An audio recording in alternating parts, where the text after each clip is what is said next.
Hello and welcome to the Coaching Crowd podcast with me, Zoe Hawkins, and my friend and co-host Jo Wheatley. Hi, everybody. Welcome to the Coaching Crowd podcast. Today, we are focusing on the topic of goals in coaching.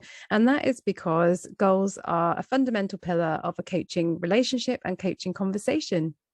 Absolutely. And we know as coach trainers, we will talk to our learners about the importance of establishing clear goals to have great coaching conversations. But I think I want to kick this discussion off by saying that actually sometimes goals don't come at the beginning of a coaching conversation at all.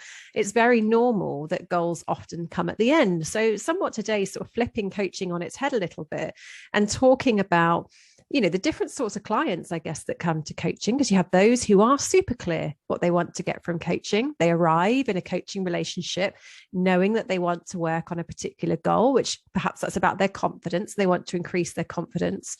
But then there are those clients who come to coaching knowing that they aren't 100% where they want to be, that something isn't quite right for them, and they want to work on that. But actually, there's no clarity around what that is for them.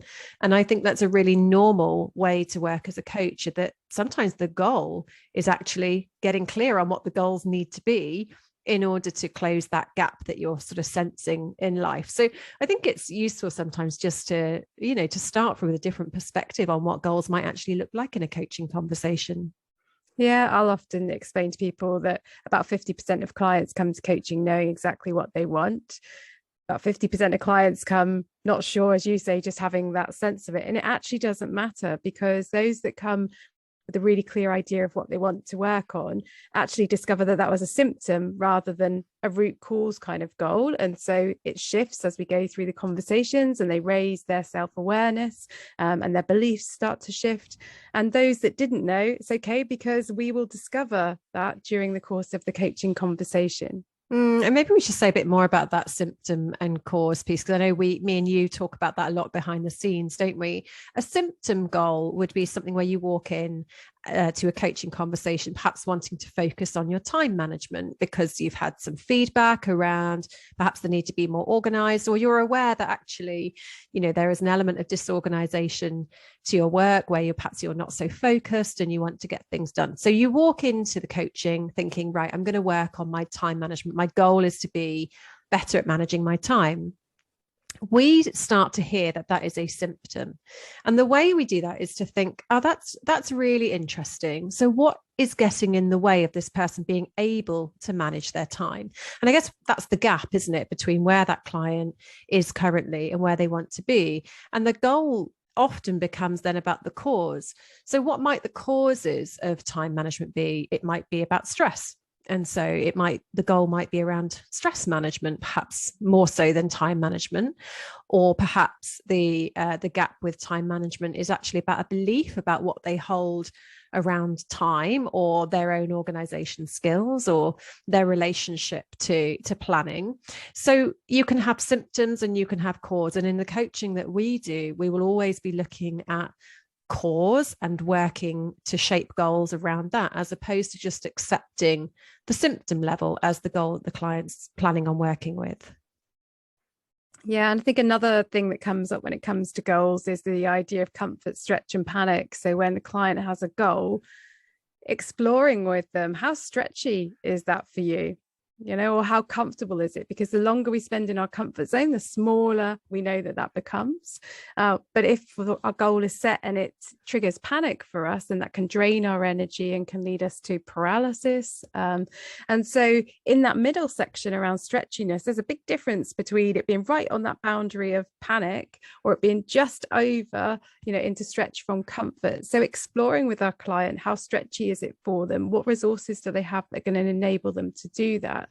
So once they achieve the stretchy goal, it actually expands their comfort zone, which is really helpful. And, a lot of people play small in life for all sorts of different reasons. And so the discussion around goals or your relationship to goal setting can often uncover some underlying, beliefs around that whole process that can be totally transformational for the coachee.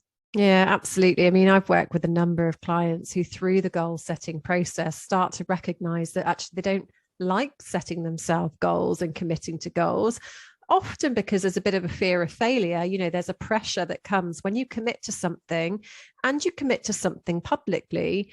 That can start the pressure rising, and you start to think, oh gosh, well, if this doesn't work out, I'm going to embarrass myself, or I'm going to let myself down. All of those limiting beliefs that we call them start to flood in. Yeah. So the irony is that the goal that they set might be around getting better at goal setting. Yeah. Yeah, absolutely. And they also might become interested in working on some of those limiting beliefs as goals in themselves. So there's lots of different ways we can look at goal setting. But I remember kind of being introduced to goal setting through organizations when I was setting my objectives, and they had to be SMART, specific, measurable, attainable, realistic, and time bound. And for me, that just absolutely killed the joy in goal setting, because it's not what I need as somebody when I come to set goals. And so when I came to coaching, I had to rediscover the joy of goal setting.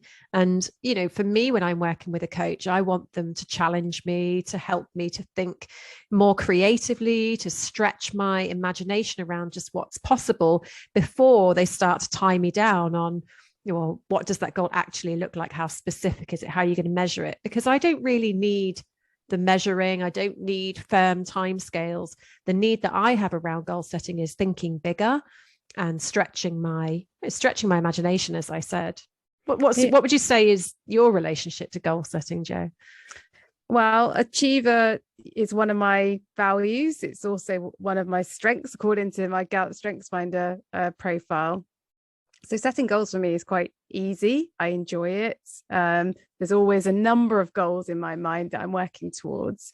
But for me, it's the celebration piece. And I think it's so often what's forgotten in that whole process. And so that kind of that sensation that a goal is wanting to be set in my mind, and then I become aware of it and I acknowledge it and I commit to it, I get motivated to it, achieve the goal. And then the risk is I start that whole process again, and there's already a number of other goals. So the risk there is exhaustion or burnout, and lots of coachees that come to coaching actually miss that bit. And so as a coach, when you say, how are you going to celebrate achieving this goal, there's a long pause, and they're like, I don't know.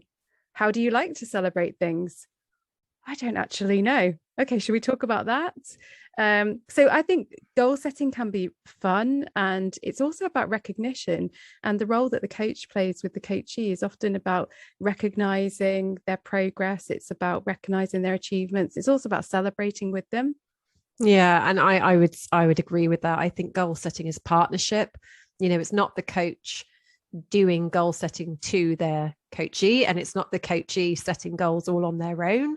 It's about a partnership and working out, when you are goal setting, how do you make it exciting? Like, how do you make sure that these goals that your coachee is setting is energized by them and it really excited to step into, their goal and their plans and the actions that they want to take, and, working through, I don't know, cleaning up some of the unhelpful associations they might have had with goals along the time. So goal setting is a real core part of coaching, and hopefully something you can get, adventure from, I think is a great way to describe it. Yeah. So we're going to share a demonstration of a coaching conversation around refining goals so that they're what's called well-formed. And Zoe's going to coach me. I'm going to be the coachee. It's never rehearsed. But what we're going to do is take you through what's essentially a checklist of questions. So Zoe, do you want to walk people through it and walk me through it? Yeah, absolutely. So this is, as Jo alluded to there, well-formed outcomes, which is from the field of neurolinguistic programming. So you can access these questions if you search for them online. And it starts by asking, what specifically do you want? And what I want you to pay attention to as we go through this demo is stating the goal in the positive. So you'll be amazed when you start working with clients, when you ask people what it is that they want, they start to tell you what they don't want instead. And the reason why we focus on stating something positively is because we can't process a negative. And I think a classic example of this is if you're trying to stop doing something. So drinking less wine, stopping smoking, all the things that you perhaps are your bad habits that you want to stop. If you have a goal around stopping something, you have to think of that thing in order to then stop it. And so you're putting the thought in your head. So we're really focusing here on what you do want, so you can pay attention to the things that you want, because ultimately you get what you focus on. So we're going to start with the first question, Jo. In fact, before we do that, can you state for us what your goal is? What is it that you're wanting to achieve? Well, front of mind for me at the moment is our book release on the 25th of April. So a goal that I have is to have a plan for the launch day. So plan of activities. Brilliant. Okay. So my first question for you would have been, what specifically do you want? So I hear that you want a plan and you want to be able to think about that launch day. So is there anything else you'd build on that around what specifically you want? Yep, a timeline of activities for the day. I want to have that by the end of next week. Great. Okay. And is it achievable? Yes, it is achievable. Good to hear, because it's coming up fast. So those are the first two questions. And then we're going to move into the third question, which is where we're building out a picture so the client can really start to see themselves achieving this goal. So the next question, Jo, is what evidence will you accept that will help you to see that you have achieved this goal? So what will you be seeing? What will you be hearing? And what will you be feeling as you achieve this goal? So I will be seeing, probably in a Word document, the layout for the day with timings and what we're doing, a plan of the location that we're going to be at for that day. And prior to that, there would have been email exchange and diary piece around when we're going to have the conversation and make these decisions. So there'll be some activities up until that point, and then by the end of next week, next Friday, we'd also have that document, and I will be feeling accomplished, relaxed, excited, and grateful. Brilliant. And what will you be hearing? What do you think will be some of the things you might be saying to yourself or others might be saying to you? Well, you'll probably say to me, have you got what you need? And then when I say yes, you'll say, great. And I will be saying to myself, that's good. You set yourself a goal and you've achieved it. Great. Excellent. Okay. And the next question is a really important one. It's about exploring control. So when typically people set themselves goals and they start to feel a sense of pressure and a sense of failure, it's because they've set themselves a goal that's outside of their control. So we're going to check in on this with Jo's goal. So Jo, is this goal completely within your control? No, it's not, because you're involved in it. Unlucky. So there's another person involved. So the point with each of these questions is that if the coachee's answer doesn't meet or satisfy that question, you take that step before it, and that becomes a new goal that you then take down through the questions. So I need to refine my goal, actually, because I'm not wholly in control of it. So my piece is around, I create a draft outline for the activities for that day and a proposal as to where we'll be. That's what I'm in control of and I can do. So if I do that before next Wednesday, and I send you an invite for a meeting on the Friday, those things are within my control. That all sounds music to my ears, given that you're going to do the heavy lifting. So that's so that sounds great to me. So moving in then to explore the costs and consequences, which is where we start to think about any hurdles that might get in your way. So as you think about then achieving this refined goal, what are the costs and consequences of achieving this, and are they acceptable to you? Well, the time that I need to invest in this is obviously time that I can't invest into other activities that the business is requiring me to do. But that's a constant juggle. So I think that's acceptable. That's part of the reality. And I'll just plan and ensure that they're met within the timescale that they need. The consequences, as you have explained, are that you'll be happy that there's a draft plan that we can go through. So that's a good consequence of me achieving my goal. So yeah, I think they're all good. Brilliant. And do you have the resources to be able to achieve this goal, or can you get them? Yes, I do, because I've got my laptop and I've got access to software that can enable me to create the plan. I also have resources around, like, marketing activities, and we have had discussions that I can draw on. So I feel resourced to be able to do that. Great. And the next question, we're going to explore relationship to your values. And if you haven't been listening to our previous podcast, we talk a lot about values, certainly in our earlier podcasts. And when you're setting yourself goals, it's really important that the goals you set yourself are aligned to your values. You're more likely to reach stumbling blocks along the way. So, Jo, when you think about this goal, how does this goal align to your values? As I mentioned earlier, I have a value around achievement, and so it clearly aligns to that.